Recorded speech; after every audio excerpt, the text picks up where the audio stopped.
Welcome to M4G Podcast. My name is Father John, and I'm joined here with my dear friend Sarah Nicolson. Sarah is a recent graduate from the Pioneer Valley Chinese Immersion School in Hadley, Massachusetts, and off to University of Notre Dame. Very proud of this young lady. We're going to talk a bit about change, because change is hard. Yeah. Yeah, I think. Tell us how hard change is, Sarah. Change is pretty difficult. I think I went on a trip this summer with my sisters to Europe, and we moved a lot, or we moved around a lot, and we weren't in one place for any long period of time.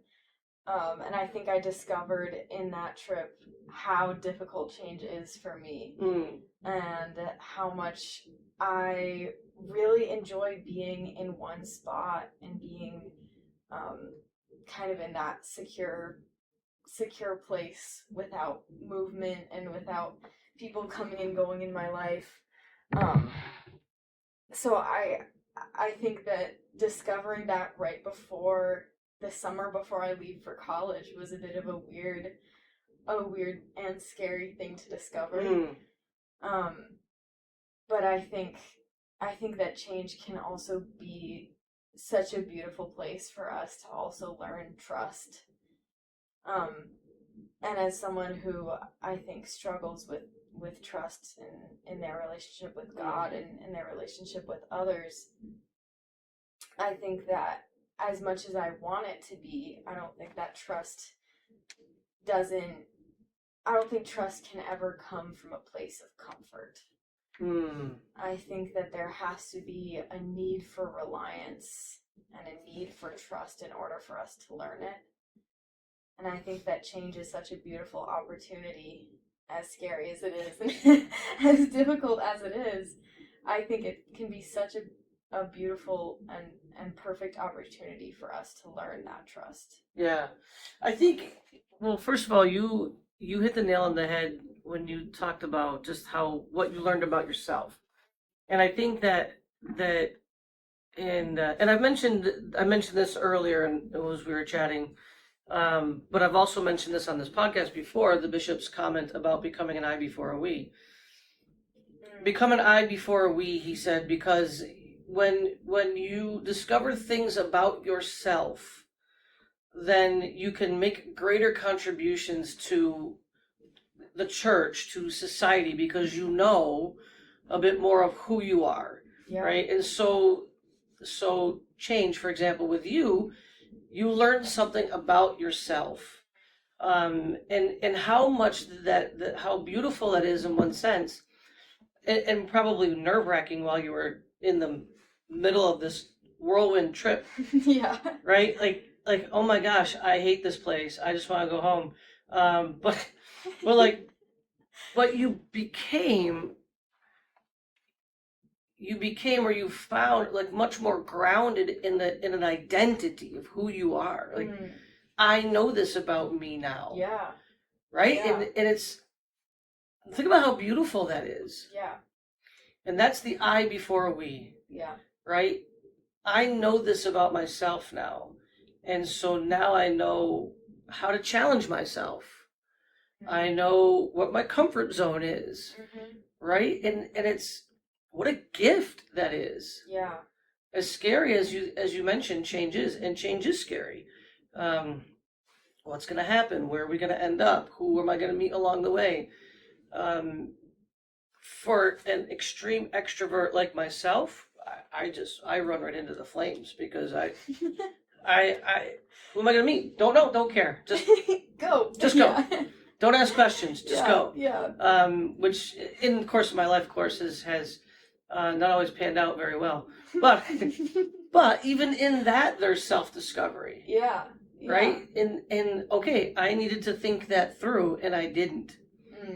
Right? And how what you discovered is something so beautiful.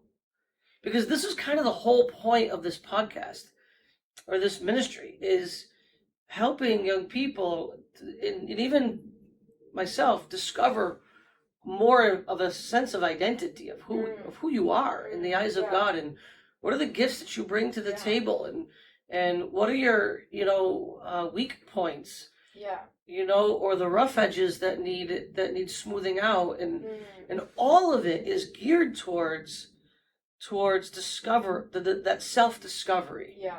And you did that this summer. That's a gift. That's a huge gift.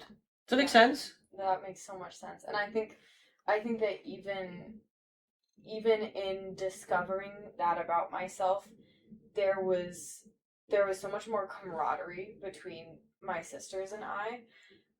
When we were on this trip, my little sister also found that she was in a similar place to me, in that our two older sisters were like, yeah, like, let's get up, let's go, let's like do all these things, let's go all these places, let's see if we can like meet someone who, doesn't think the same way that we do. And like, that was like so exciting to them.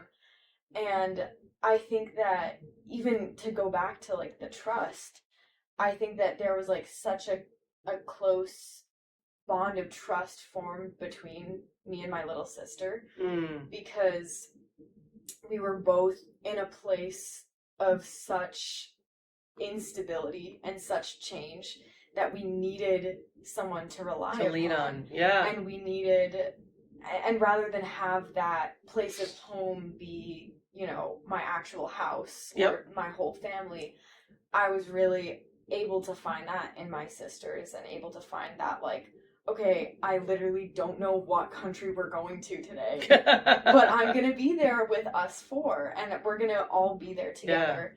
And I think that there can be such beautiful community formed through change. And I think this last year at my school, there was a lot of people were not close in my grade, and there was a lot of infighting within my grade. And I think that something I'm really looking forward to with the change is that there's going to be new people who are also in the same place that I'm in. People who are arriving at the university with, like, they don't know a single soul on campus. They're missing their families. They're scared of change. They don't know what it's going to be like. They don't know who they're going to meet. But there's this beauty in it, because we're all going through the change together, and in that we're going to rely on one another. We're going to trust one another quickly, because we need to find that place of home within one another. You'll also learn who not to trust. Who not to trust quickly. Right, exactly. But you bring up a good point about trust, and the deeper reality is, yes, you're absolutely right. When you're going through changes like from high school to college, or then from college to your first job, and then from your single life to married life, or entering the convent, or to seminary like I did, there's a certain level of I'm not doing this alone. There's a sense of community and fellowship that's built into that. So you learn who to trust, who not to trust, how to trust. But the deeper reality is that it's trusting that the Lord has put you in various places in your life for a reason. Yes. Right? And so, like your trip, for example, maybe you and Abby needed that trip. Yeah. Right? Yeah. To create like to that. have that bond between us, and that trust. Because now you take that bond to Notre Dame, right? You take that to college, having formed a deeper bond with her. Yeah. That maybe wasn't there before. Right. There was the Lord. Right? And so, okay, I can go now because this is rock solid. Yeah. Right? So along the way, the Lord gives us, even in the midst of change, this little snippets that show us that it's okay to move and do this thing, because that thing is good. Yeah. And it's for me, and I know it is. Right? And so I'm going to trust that the Lord, He's putting me there for a reason. Right? And so there's that deeper trust. So when you look back, sometimes you have to say, oh, that's why that happened. Yep. So that this could happen over here. exactly. It's exciting. Yeah. It's really exciting. Yeah. To see how the Lord works in those ways. Yeah. How how his plan unfolds. Right. I was talking to a friend right after I got a couple months ago. I was coming out of adoration, and a friend called me with some really devastating news about his health. And he was really like angry about it. And he was like, I know that you're someone I can call and I can talk to, because you're gonna speak truth into the situation. You're not just gonna feed my anger and be like, yeah, like this is terrible that this happened, and you're gonna be someone who's gonna be kind of speaking that trust over me in this big change in my life. Wow. And I just come out of adoration, and I was supposed to be giving a witness that weekend. And so going to adoration, I was trying to be like, okay, Lord, like tell me what I'm supposed to say in this witness. And I kept having these things, pop into my head, and I was like, okay, like, Lord, none of this actually relates to the witness that I'm trying to give, so I don't know why you're telling me this, but, here I am at adoration, and now I have 2 days left to come up with this witness, and I was getting more and more frustrated, because I was like, I don't know how any of this relates to what I'm supposed to be sharing this weekend, and I was so focused in on that. And here my friend called me, and with this news about his health, and all of a sudden all the stuff in adoration made complete sense. Yep. And it was supposed to be for him. And in adoration I had gotten this beautiful image of this, I've heard of our people say, oh, like the things that happen in your life are like a love story from God, and it's this like beautiful love story. Yeah, I've heard that makes this, me sick. It's always been a little like, okay, yeah, I don't really feel like that way, and okay, but in this, when I was praying in adoration, rather than this love story, I got this idea, this image of this love letter. And it's like all of these like wild things in this love letter, and some of them don't make sense and some of them don't add up. But at the end of your life, you're standing face to face with God, and the I love you at the end of the love letter, all of a sudden it clicks. It's like right in front of you, and it's right there.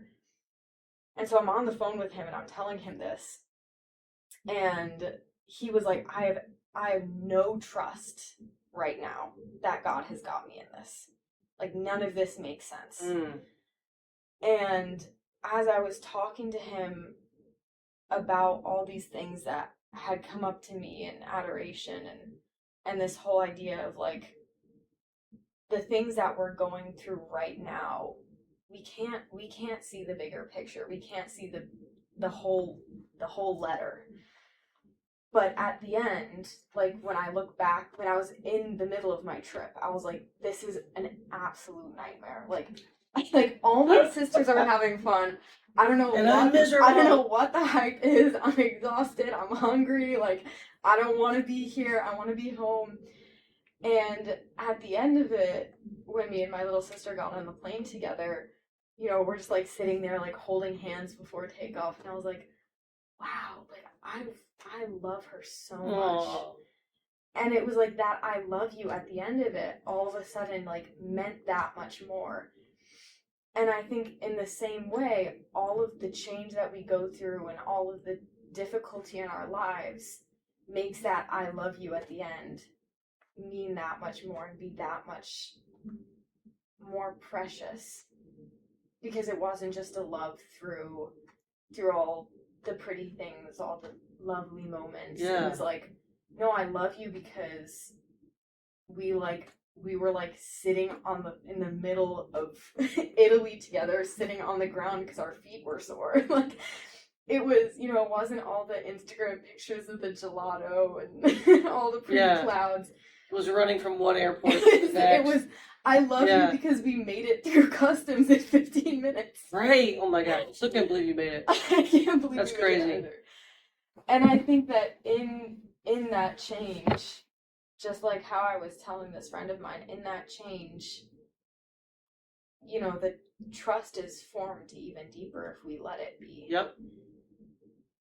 And I think in that change, especially our relationship with the Lord, that I love you can mean that much more. Mm-hmm. And that trust can be that much deeper and that much more powerful. Because it's no longer just, oh, I'll call you up if I feel like it. Right. It's like, no, I don't know what's gonna happen. You know, that's where my friend was. I don't know what's gonna happen. I need to call someone. And I think that when we're put in that place of change and put in that place of vulnerability, that call to God is that much more beautiful, and we recognize our need. And that's faith, right? Because your friend had faith that you were going to say something and not feed the anger, right? Your friend knew, trusted you, with news, but also knew she's going to speak reasonably, and not just simply like sympathize, empathize, whatever, or be angry with you, and you could be like, geez, I'm really sorry this is happening, and that's faith bespeaks a relationship. Like, he knew you, right? So, and I think that's, God knows us, and at times our difficulty with trust is because we don't know him maybe the way we should. Right? And so, well, what is faith then? Faith is simply, faith bespeaks relationship.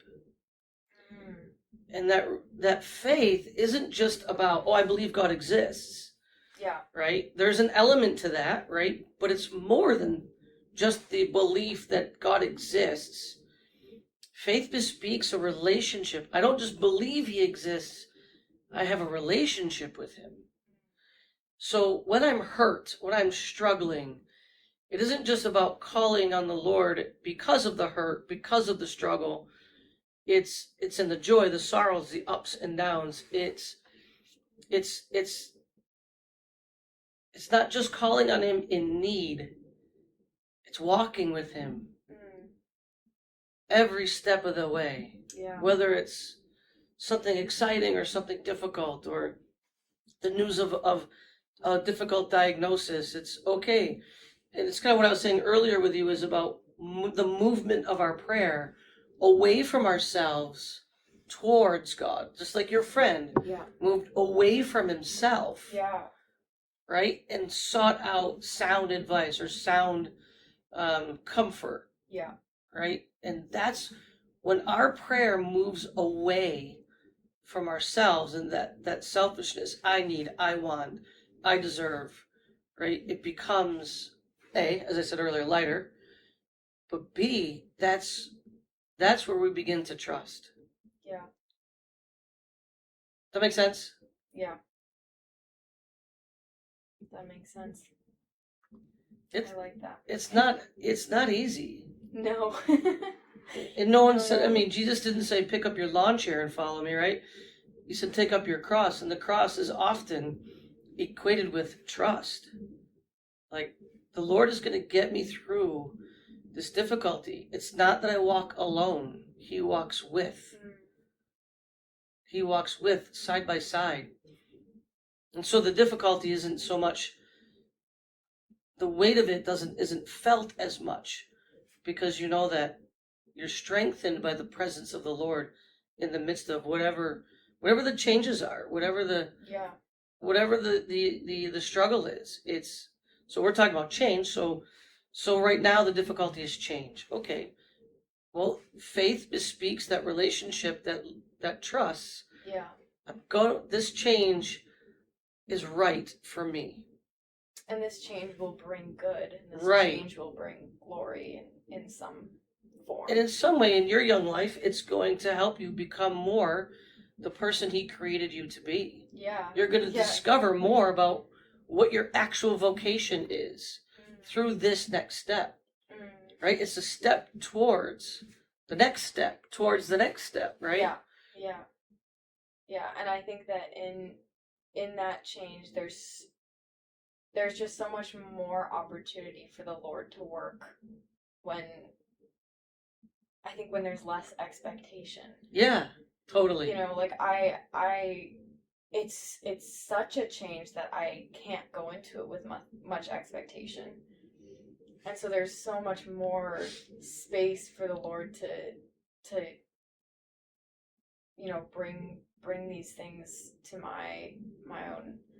I bring these things to me about myself that I didn't know or that I'll get to discover, or putting people in my life who are going to grow me in the ways that are going to really develop me into who he wants me to be, rather than arriving and saying, okay, I know that this is what I want. I know that this is what I want. This is what I need. Okay, God. Go. Do this for me. Work it out. Right. But arriving with like such, so blind to anything really, to who I'm gonna meet, who I'm gonna hang out with, where I'm gonna go. And you'll meet some of your friends that you'll have for life. Yeah. When you're there, which is awesome. That's exciting. That's exciting. Some of my best friends to this day were guys I met in college. Yeah. Where I've witnessed their marriages or yeah. baptized their children. Yeah. Now as a priest, it's fun actually to go back to visit them and see their kids, or to be invited to come and do another wedding or another baptism. Yeah. You know, those are the things you cherish and you're grateful for because of the first change you made in your life. Yeah. From this place to this place. And if you hadn't done that, this wouldn't be a part of my life. Yeah. So change is hard, but it's good. Yeah. And even in that I before we, knowing what I'm bringing to campus, I think also opens me up to the right kind of relationships with people. I think rather than going and just blindly seeking, knowing who I can be as a friend, Good point. The things that I can bring to we, like. And what would be your advice then to maybe someone who struggles with that, and they're making this transition from high school to college, like you are, and you have this particular insight into this window, into your identity now, into your character. What would be your advice then to someone who's struggling with that? Struggling to see. Like their. I think having conversations with people who are close to you now is a really good way to help get that insight. I think for me, this happened to me recently with my mom, because my sisters love to tease me that I'm not good with change after our trip to Europe.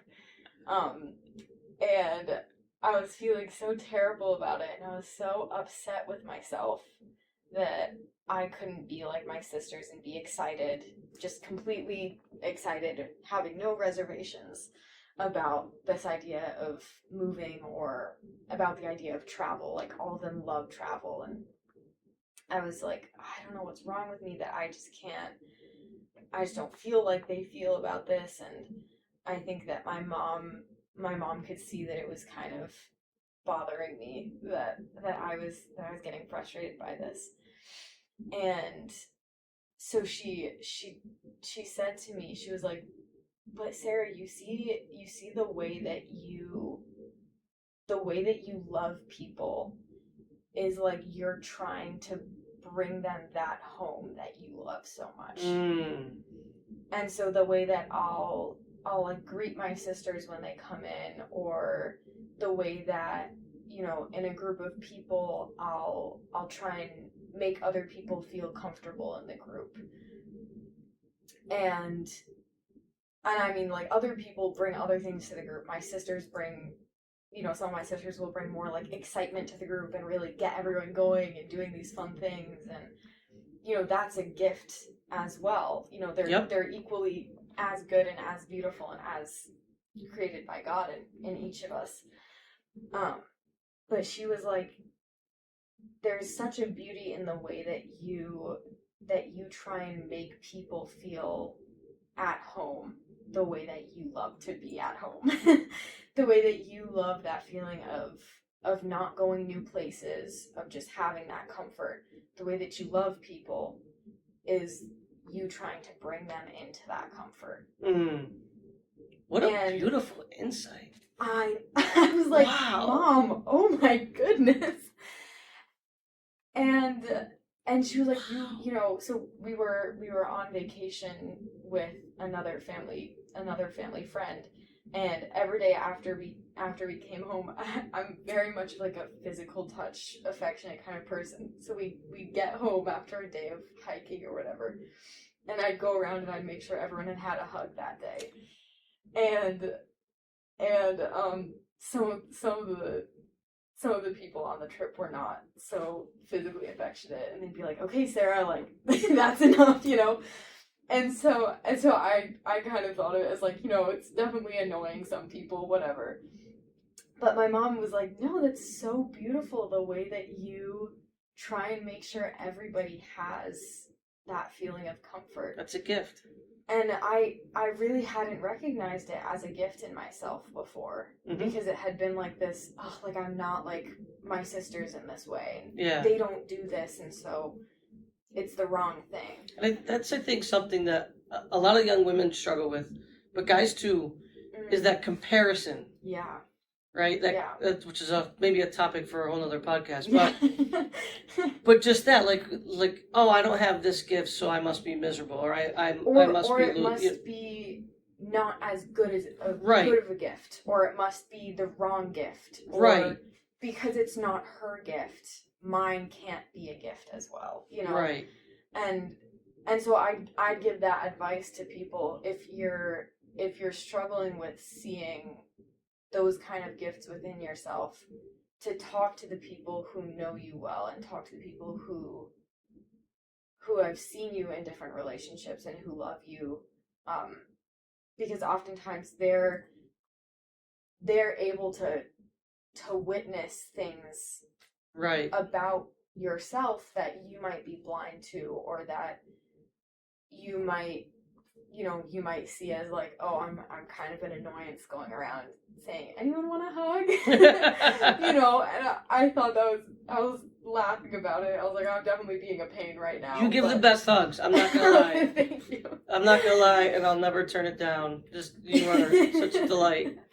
But I think that having other people kind of speak that truth of your own gifts, and recognizing the way that God has designed you, and the desires that you have in your heart, whether it be for change, and you love the idea of change and new things. That's a beautiful desire that God has put in within you to do great things with, or whether it be that you're more of a homebody like me, just that they're equally as good and they're equally as beautiful, and God can do equally as amazing things with each of them. And I think hearing from the people around you what those gifts are can be a really powerful way to learn about yourself and to love the way that God has created you. Amen. Wow. That was beautiful. Thank you. You're welcome. Thank you, Sarah. Thank you. So wishing you all the best at Notre Dame, and praying for you. And if you like this podcast, like and subscribe, because there's a lot more to come. All right. All good things with Father John. All good things. That's right. Mainly Sarah brings all the goodness to the table. So thanks for being on my podcast. Yeah, you made my day. Okay. All right, folks. So like and subscribe if you like this podcast, and stay tuned for more content. God bless.